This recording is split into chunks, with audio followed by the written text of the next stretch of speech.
Mazmur 119 ayat 1 dan sampai ayat yang ketiga. Kalau sudah dapatkan, kita akan baca bersahut-sahutan karena 3 ayat.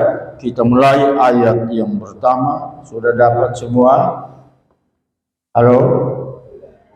Oke, kalau sudah dapat, mari kita baca dengan semangat. Sebab orang yang berbahagia itu terpancar dari wajah. Makan makanan enak, saudara bisa bahagia, tapi ketika sesudah makan, kita tidak akan bahagia. Tapi Alkitab berkata, orang yang berbahagia adalah orang yang mendengar firman Tuhan, firman Allah, dan menyimpan dalam hati serta melakukan dalam hidup. Kita baca ayat yang pertama, Mazmur 119 ayat pertama sampai ayat yang ketiga. Kita mulai baca 1, 2, 3. Berbahagialah orang yang memegang perintah-perintahnya, yang mencari Dia dengan segenap hati, yang tidak suka melakukan kejahatan, tetapi yang hidupnya menurut jalan-jalan yang ditunjukkannya. Demikian firman Tuhan. Bapak Ibu Saudara kekasih, silakan duduk. Beri aplaus, tepuk tangan bagi Tuhan kita Yesus Kristus. Tema firman Tuhan pada pagi hari ini yaitu berbahagialah. Berbahagialah, saudara kekasih. Siapa yang tidak suka bahagia? Angkat tangan. Siapa yang suka bahagia? Oh, pasti semua tidak. Semua mau bahagia, karena tidak angkat tangan berarti tidak suka untuk tinggal dalam ketidakbahagiaan. Kan begitu toh? Tapi setiap kita, siapapun kita, pasti rindu bahagia.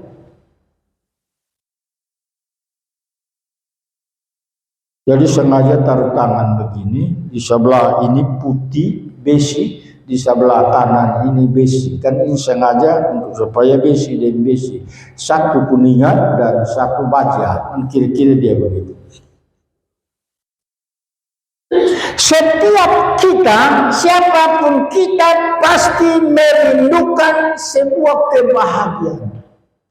Tapi ada orang lain berpendapat dia kalau bahagia, kecuali pertama dia punya rumah yang mewah, mobil mewah, sarana prasarana dalam rumah lengkap. Katakan saja dia memiliki uang yang banyak. Kan banyak orang berpendapat seperti itu.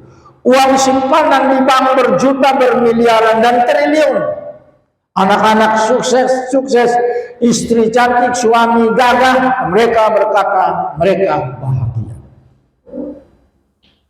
Ada yang berkata saya ini rambut keriting, tapi katakan kala saya datang ke salon rambut, saya luruskan rambut saya, maka saya bahagia. Ada juga yang berkata karena sudah faktor usia, lalu potong pipi ini tambah usia lalu masuk ke dalam. Sama kayak gigi soalnya ada, semua lari masuk kayak begini. Tapi ketika dia bilang dia datang ke salon kulit, lalu kemudian disuntik, dipres, tarik keluar begini, lalu dia jadi gemuk, dia berkata dia bahagia. Dan kalau saudara lihat bahwa dunia di mana kita ada dengan berbagai alat-alat kecanggihan membuat manusia representasi dan kemudian mereka tertarik akan keadaan situasi dunia dan kemudian mereka mencari berbagai cara alternatif untuk supaya mereka berbahagia. Tapi Allah yang saya sebut hari ini, kita bacakan firman Tuhan hari ini, Allah itu Allah yang menciptakan manusia. Nah, kalau Allah yang menciptakan manusia, maka dunia dengan berbagai cara untuk membuat manusia bahagia. Apakah Allah kurang metode membuat manusia bahagia? Tidak. Mengapa? Karena Allah yang menciptakan manusia dan Allah itu juga tahu bahwa bagaimana caranya membuat manusia itu bahagia.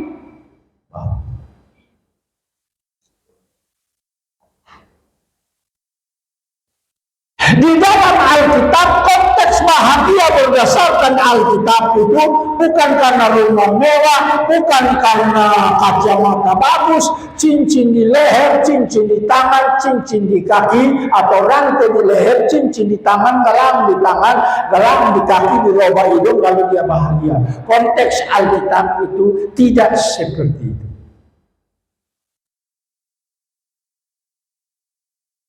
Karena itu saudara kekasih dalam Tuhan Yesus Kristus, kalau demikian bagaimana supaya kita bisa berbahagia? Kita lihat ayat yang kita baca di sini.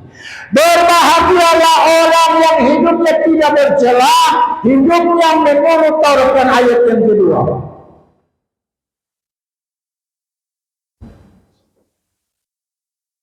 Ayat yang kedua, berbahagialah orang yang memegang perintah-perintahnya dan mencari Dia dengan segenap hati. Yang pertama, supaya engkau dan saya berbahagia, maka engkau harus berpegang atas perintah-perintahnya. Saudara dan saya harus berpegang atas firman Tuhan. Maka otomatis saudara akan berbahagia. Daud menemukan jawaban Alkitab yang barusan kita baca, bahwa berbagai tantangan, persoalan, kesulitan kehidupan yang dia alami menghantar dia untuk menjumpai dengan jalan yang disebut dengan jalan berbahagia. Kenapa dia berbahagia? Karena dia berpegang atas perintah-perintah Tuhan, perintah-perintah Allah. Jadi sederhana.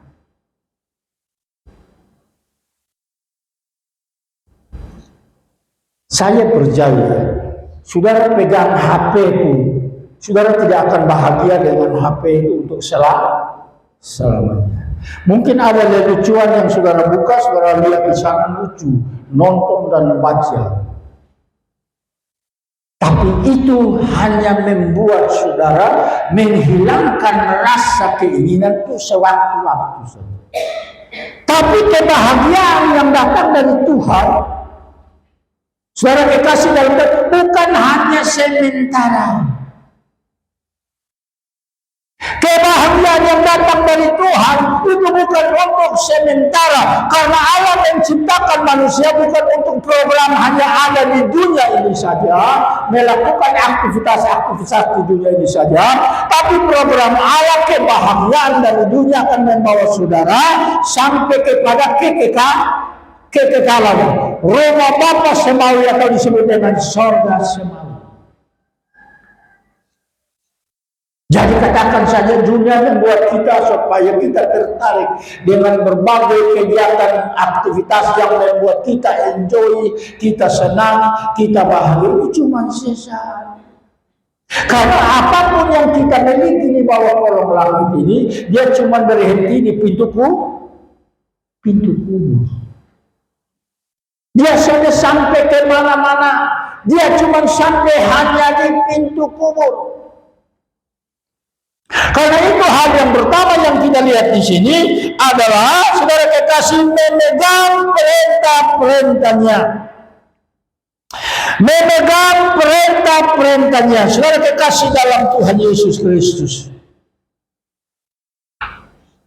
Alkitab berkata dalam Yesaya 48 ayat yang ke-18, sekiranya engkau memegang perintah-perintah, maka engkau akan bahagia.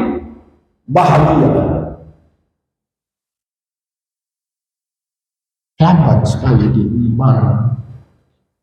Oke, kita tidak pusing pakai itu.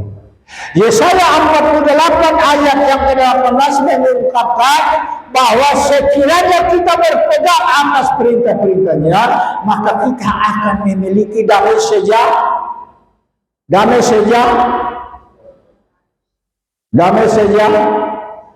ada bahagia, ada sukacita. Ini berarti kita dikategorikan ini pagi hari ini kita semua bangun dengan Masalah di piring, masalah di kamar mandi, masalah mandi air, semua bermasalah. Maka responnya agak lam. Orang yang bermasalah itu kalau bicara dengan dia responnya lambat.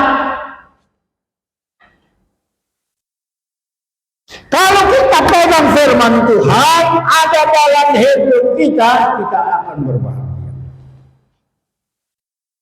Dan bahagia itu makan kosong, makan dengan lauk-lauk, tidak makan dengan apa-apa, makan dari lidah sendiri, kunyah dan masuk dalam perut sendiri, kita tetap bahagia.